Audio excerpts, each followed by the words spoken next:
Hello, Chase Wilson, Senior Consultant at Sterling. So we're covering the subject of hiring. The first thing you have to do before you hire someone, you have to name it. You have to say, this is what I want. You have to write down the exact things that you want in the person. If you want someone who lives local, if you want someone who has these skills, knows this computer program, you have to name exactly what you want. And here's why. If you don't name it, you're not looking for it. And many people come in, I hear it all the time, I need a receptionist. Well, this person's unemployed, sure, bring them in. Well, I guess they can be the receptionist, but they don't have any of the qualifications that you need. Well, why did you hire them? Well, because you didn't name it. You didn't say, well, I need someone who has these skills. Now, many times people go, I know in my head what I want. And I say, what do you want? And they name three things. Well, I don't know. I want them to be nice, and I want them to be professional, and I want, them to live local.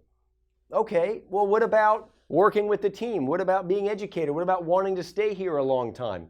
The more you can name it, the better chance you're going to have of finding it, because that's what you're looking for. When the person comes in, what I do, person comes in, I look at their resume, I ask them questions based on what? What I named, what the ideal person is. And I write that down. This is the person.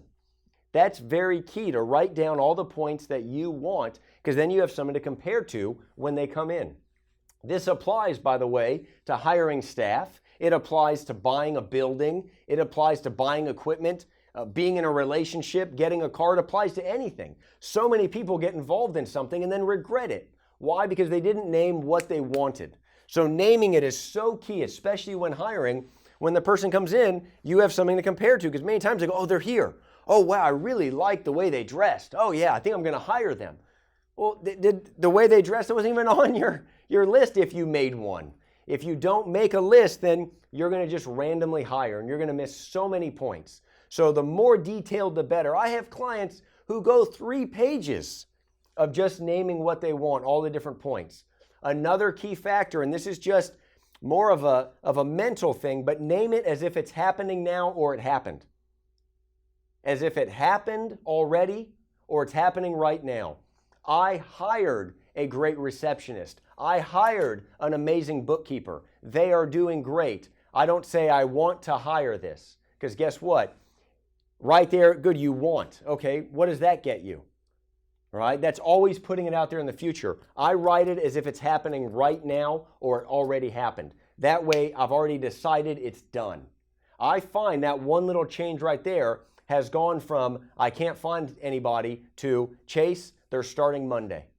Right? That one little thing right there. So naming it is step 0. If you're not doing this, then your hiring is going to be out. You need to really name, this is what I want.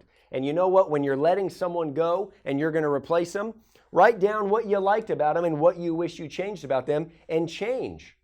Change the list you have for that certain employee that you're hiring. Very key. And you can change it. Many times, when I was younger and I bought a car, I didn't care about things like air conditioning. I didn't care about things like, it didn't break down on the freeway, because I had time. I was 16 years old. I wanted a cool car. Well, now that's not what I'm into.